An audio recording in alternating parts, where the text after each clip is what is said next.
as what the time that we're going through now. Exactly. I couldn't agree more, because I've always felt like I've been the person to do that with everyone, whether it's friends, family, even at work as well. Because I work, as you know, I'm a teacher as well.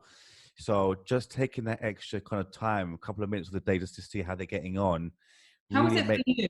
How was it for you going back to work?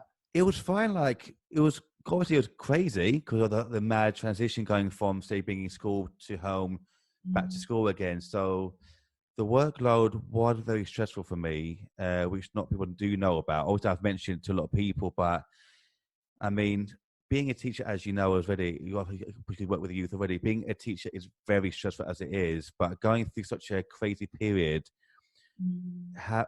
it did have a mental effect on me. I can't lie. I can't say, yeah, it was all rainbows and How flowers. did But you look after yourself? how do I look This, after myself?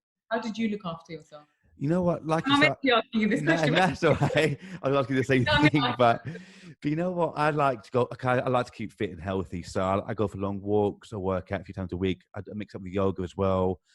I just, if I feel like I physically can't do anything, I just take a step back. I only do the things that I need to. So if I need to go to work, obviously I do that and do a good job and come back. I won't push myself any further, because a few years ago when I did a TED talk, during that period, I overworked myself until I was seriously ill, and I don't want to repeat that mistake again. And I How, know that how did you know you were overworked?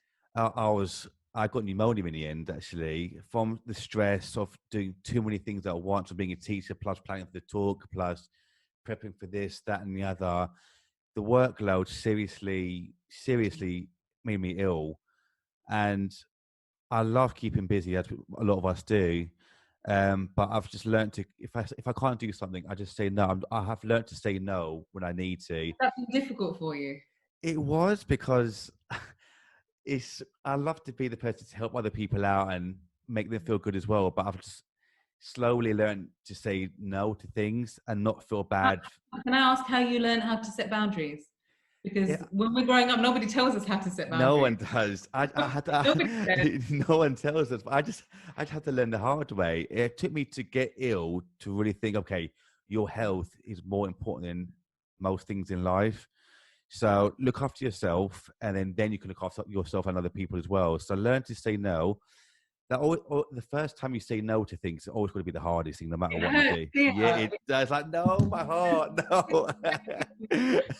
Like, even today, I had to turn down some work because it was getting too much. But it's just that first hurdle of actually first saying no to things, and then actually saying it as well during that sort of same time as well. I'll actually learn to not say yes straight away to things, because that's what a lot of people do. Like, say, "Oh, I want to work with me." Like, yes, I'll do that. Then you go like, say, "No, wait a Let me second. think about this Let me first. think about it first. Let me look into it, then do it." Because you'll help people don't realize that, especially if they're young, coming up, they think they need to take everything on board, and they shouldn't. They should, like, obviously do as much as they can to start off with, maybe, but then once you get to that level, then you can start saying no to things, and be brave enough to say no to things. Because, like you said, people aren't taught these sort of things. They're not taught, and you shouldn't be scared to say no when you physically can't do anything anymore.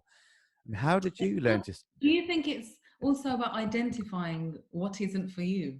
Yeah, Because when somebody offers you something, you assume that, oh my God, they've offered me something. I must be great at what I'm doing. That's why they yeah, asked me. yeah. That's not always the case. It's So not.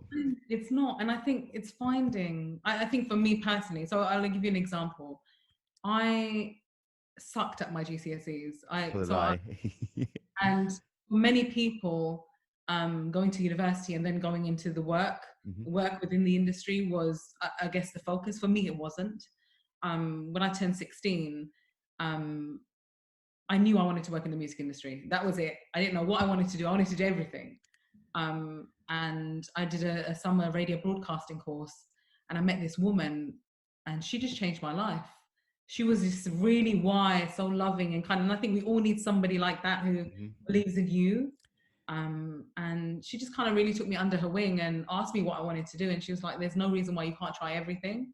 So back in the day, you could, you didn't have to worry about risk assessment, or you did, but there was a work experience was available easily than it is now, more easily than it is now. And every single, I remember every single music or hip hop event that was going on, I'd call them. I was like, I want to come and do some stuff with you. Can I help out? That was my work experience. So you'd call people, you turn up, spend the day in an event, meet everybody. And I always say this. I said, I think one of the things that's missing now is communication skills. We hide behind our screens or our phones. Oh, we really do. Text message, but in person, you can't even make eye contact. You're not even looking at me when you're talking to me. You have no idea what you're asking me. And I think that's one of the things I always talk to young people about, being confident within yourself. So when you meet somebody in person, if they ask you who you are or what you're about, you're confident enough and comfortable enough to say, this is who I am, this is what I want to do. I've heard a lot about you, or I love your work. How can I come and work with you? Or what can I learn from you? And for me, that's what I did for a long time. And then I tried, so I don't know whether this is part of the question, but I tried everything. So I did radio broadcasting, I did production, I did presenting, I did sound engineering for a year. I wanted to make beats. So I was like, Elliot can do it. There's absolutely no reason why I can't. So for a year I did sound engineering, and then it was like, okay, what's next? What else can I learn? And I'm very hands-on. So for me, it's really about where can I go? What can I learn in person rather than read books? I love reading, but it has to be, I think there's that, it's that energy rush for me. It's like when I'm there in the studio, when I'm making something, and just the effect that it has on me and my heart, I think is really important. And then when I turned 19, I got offered a job at MTV, and it was a phone call. We've launched MTV Base. We want somebody to come and manage it with us. Would you be interested? And I remember sitting there, and it's somebody who I met through the radio station. So, it was somebody who I had a relationship with, but he was like, I think you'd be a great person for me to work with because you have knowledge of the music industry, but also as a person, I think you'd be great. So I sat down and I said to my dad, I was like, Dad, you know what? I've been offered this job, but I don't have the qualifications. Again, I was offered the job, I was offered an interview, but I was sitting there thinking about qualifications because that's the culture that we've created. I went in, I was the only person interviewed for the role. My interview was, what kind of music do you listen to? Do you think you'd be able to manage a channel? Do you have relationships with the industry? Okay, we'll let you know. I got off the train in 45 minutes, I had the job. Wow. And that was it.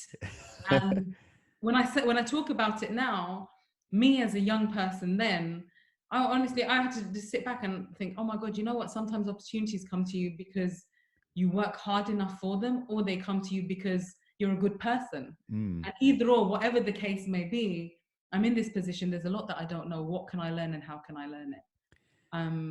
It wasn't easy. It definitely wasn't easy, but they were some of the best years of my life as a young person in the industry, hands-on. Everything and anyone that I met, I learned something from. And I think no matter how old you are, whatever industry you're in, you have to be. And now, at this age, I learn so much from young people. Mm-hmm. They have their ears on the ground. They're the ones who know about the new music and the new artists. We're not even encouraging them to speak up about it, or we're not involving them, or they're not sitting on at that level with the industry people to be able to advise. And I think that culture change, a shift needs to happen now. For sure. It's taken a long time, but it just hasn't happened yet. But yeah, it has to happen.